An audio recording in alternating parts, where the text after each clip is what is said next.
Assalamualaikum warahmatullahi wabarakatuh. Sampurasun.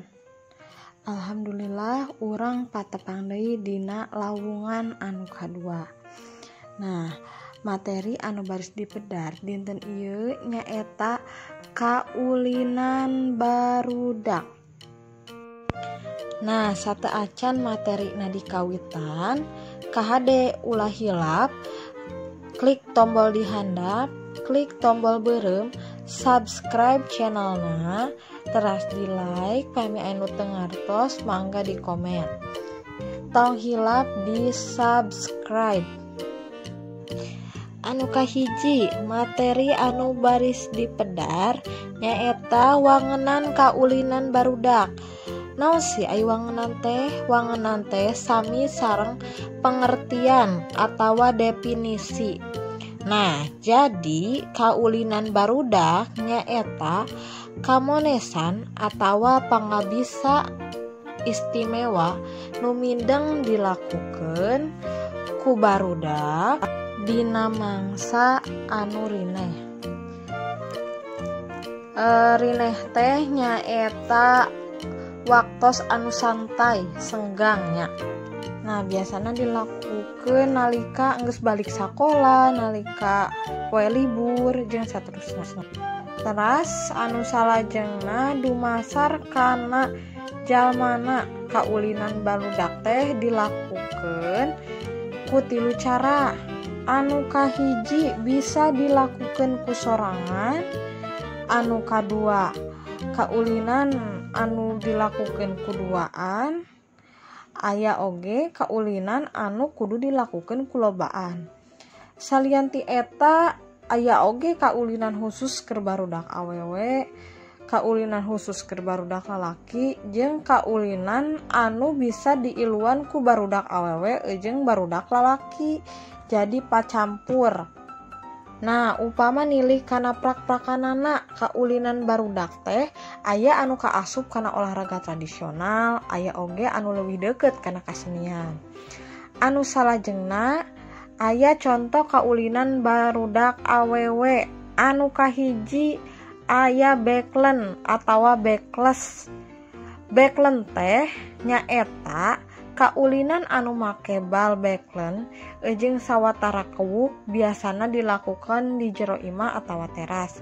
Nah, ieu teh biasa dilakukeun ku saurang, dua urang atawa leuwih gumantung miluanana.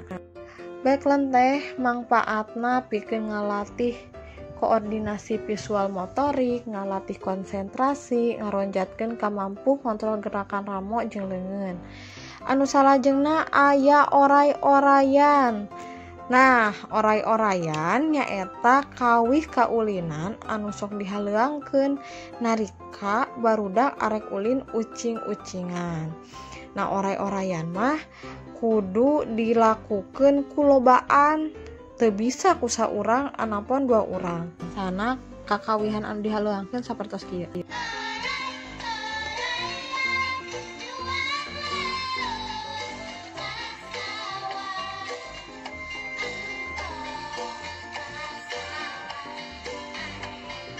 Anu salajengna aya jajangkungan, kadang oge dikenal ku sebutan jujungkungan atawa anu leuwih wanoh mah egrang. Jajangkungan atawa egrang nyaeta kaulinan leumpang make awi dua anu aya panincakan. Nah, ieu mah bisa dilakukeun ku saurang oge. Nah, tapi leuwih rame pami balap sareng rerencangan. Nah, salajengna kaulinan barudak ucing sumput. Ucing-ucingan nyaeta kaulinan neangan batur nu nyumput upama saurang jadi ucing.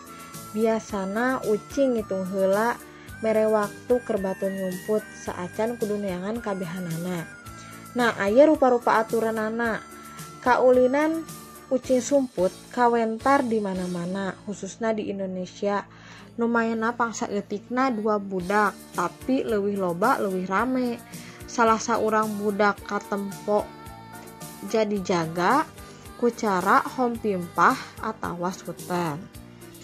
Salajengna anu pamungkas ku ibu di pasian pancena paluruh opat contoh kaulinan barudak anu kahiji naon wangenan tina salah sahiji contoh eta teh pengertian teh naon tak anu kaduana kumaha cara maenkeunana tak insyaallah minggon payun upami aya waktos urang presentasikeun nya saurang-saurang dina aplikasi Zoom naon kaulina naon anu dipaluruh ku hideep teh tak engke kumaha cara dipraktekeunana kedah biasa saurang-saurang. Nah kangge absensi kehadiran dinten ieu ku hideep mangga serat absensina dina komen di handap serat namina teras sareng kelas terus kehadiranna dongkap. Urang pungkas wae lawungan dinten ieu hatur nuhun kana perhatosanana. Billahi taufiq wal hidayah. Wassalamualaikum warahmatullahi wabarakatuh. Tepang deui minggon payun.